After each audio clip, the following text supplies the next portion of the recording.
What's up guys, Agent Cox here, and today I am going to do a 25,000 mile review on my Yamaha FZ-09 2014.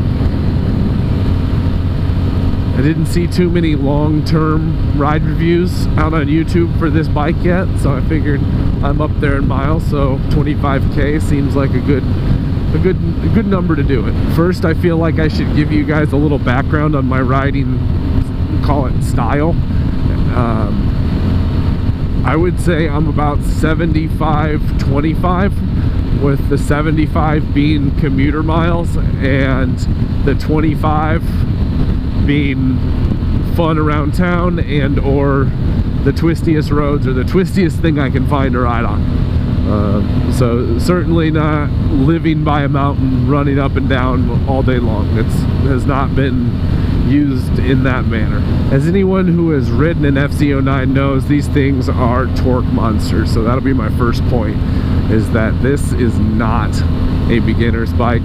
This is my first bike. I guess I should let you guys know that too. It's my first bike.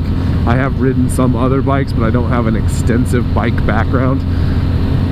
But I would not suggest that anyone do what I did and get this for your first bike. Start on something a little more user-friendly, and there's 100,000 reviews out there on what's the best first bike, so I'm not even going to touch on that shit. So go find one of those. But yeah, the FZ-09, not it. It is a torquey, throttly bitch. If you're not used to controlling that guy, then this bike can hurt you. Literally, it will hurt you. So take that as point number one. It is torquey, but that also is the thing I love most about it, because it makes it fun as hell. This bike is fast. It gets there in a hurry.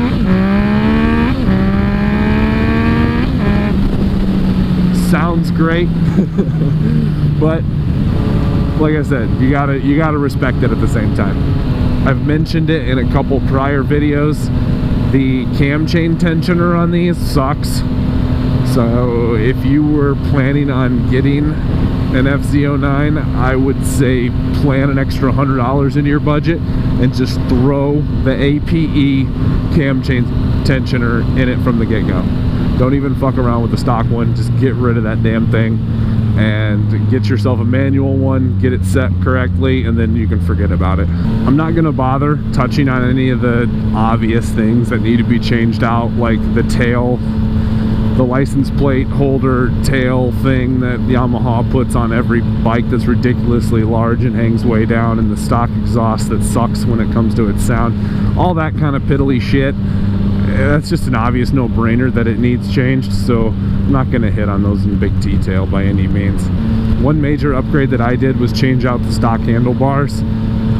Your results might vary on that. I wanted to be just a little bit further forward and a little bit further towards the ground, so it just kind of moved me into a better riding position, in my opinion. It could just be my body type and the kind of riding I was doing, because like I said, I was doing a lot of commuting on the highway at 65 plus miles an hour, so angling myself into the wind a little more helped with that. So it just depends on the type of riding you're doing, but for me that worked really well. And cosmetically, I believe it makes the bike look better, having the bar be black. I've tried to eliminate as much silver on this bike as possible, so having the bar black really helped. When it comes to the motor on this bike, other than it being torquey, I really have had zero issues with the motor. I will tell you, I meticulously maintain my motorcycles. I take care of the chain every 500 miles religiously, maybe push it to like 6 or 7 sometimes, but I religiously work the chain and clean it and re-lube it, and I'm constantly doing the oil changes. I've never missed an oil change or pushed the mileage on an oil change.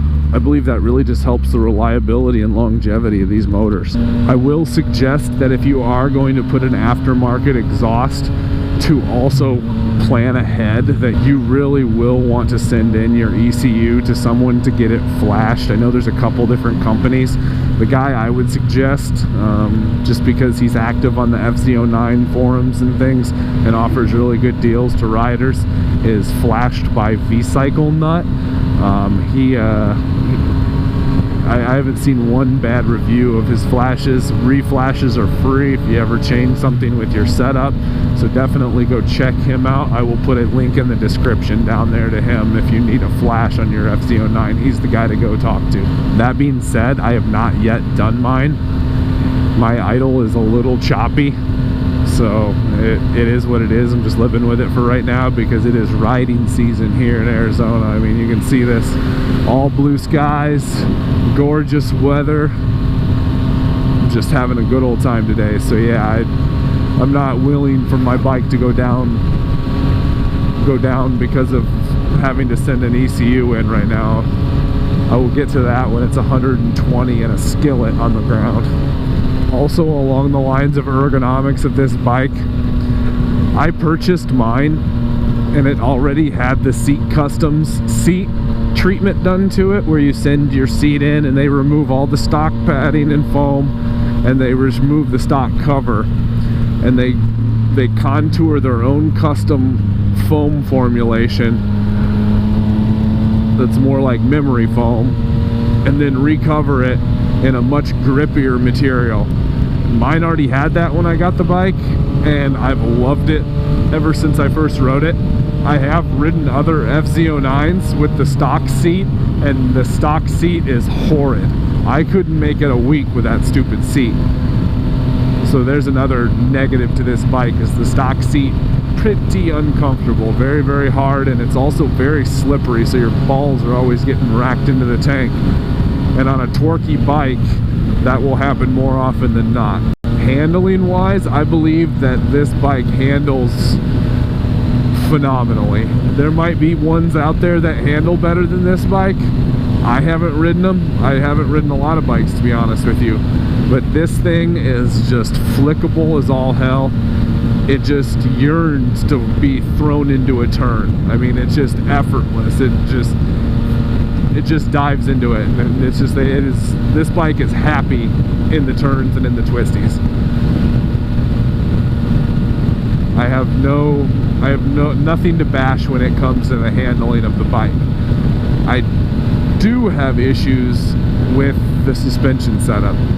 This is an $8,000 bike.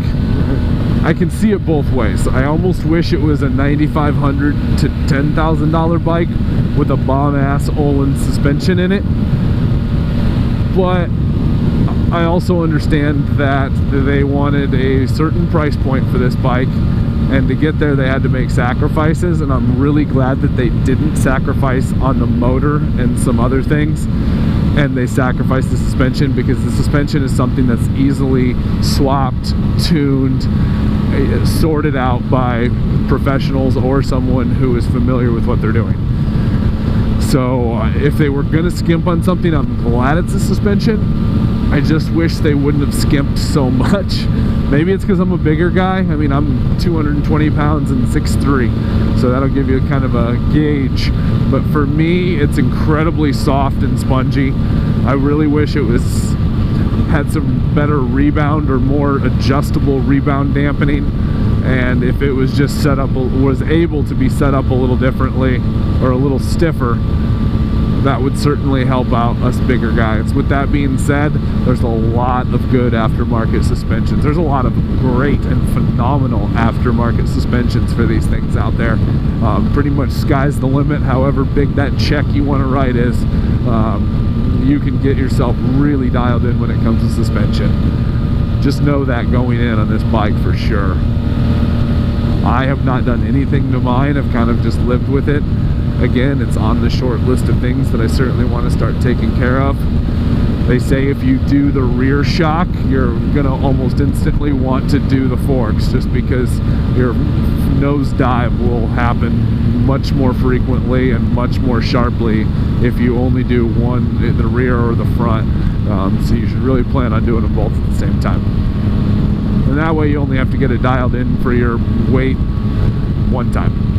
Another point I want to make is with working on this bike. Working on this bike yourself is a pleasure.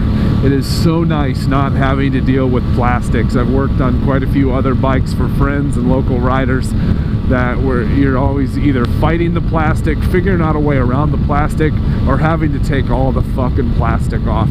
It is so nice on this bike to have instant access to anything other than maybe pulling the tank, which you would have to anyway, or removing the seat. By removing the seat and removing the tank, I can get access to 98% of everything I will ever need to get access to as just a do-it-yourselfer. I did recently change the air filter at about 24,000 miles, and I replaced the plugs at the same time because I was already in there. I already had the tank off. The plugs probably did not need it. Once I pulled them out, I realized that, hey, they're not really that bad. But I'm already in there. I'm already halfway through the job because I got them pulled out. Why not put the brand new shiny ones I had sitting on my workbench in there? It couldn't hurt, right? So I went ahead and did that. I did save the old ones as maybe like emergency backups for whatever reason. Other than that, maintenance wise, it's really just been general shit. I did do a coolant swap, one so far. I put engine ice in it. That seemed to make it run probably maybe 10 degrees cooler, so that wasn't too bad. It was a nice little upgrade going to engine ice. Overall, guys, I would rate this bike phenomenal, especially in the long term. 25,000 miles, and I've really only done little upgrades and minor maintenance, so nothing crazy, nothing where I felt out of my comfort zone doing it myself, changing tires and stuff like that. Just little stuff, you know. Chain, I've gone through a couple chains so far, so it's been solid. It's just a really nice bike, other than the things that I've kind of griped about prior in this video. But all of those things, when you look at it in the big picture, it is not that big a deal. It still rides great, it's reliable, gets me to work every single day. Never have to worry about it starting, never had any battery issues. It's solid. Solid bike. I would suggest it to anybody with a little bit of riding experience. Be a phenomenal second bike. It's fun. I never get tired of the power. And yeah, do it. If you're on the fence, just do it, or at least give yourself a chance with it and go do a test ride. Go find Yamaha's test drive days or whatever they call it, and just go have fun with it. See how you feel. And you're doing yourself a disservice if you don't test it in A mode. I've seen some other test ride reviews of these, and the guys never put it in A mode. Put it in A mode. You will never get the feel of what this bike is capable of and how much fun you can have on this bike without throwing this thing in A mode and giving it a couple little hits, because it'll just make you smile. I'm 25,000 miles in and still downshifting through a turn and leaning her over and giving her a little grunt coming out of the turn makes me smile ear to ear every single time, no matter what. How cool is this bridge too?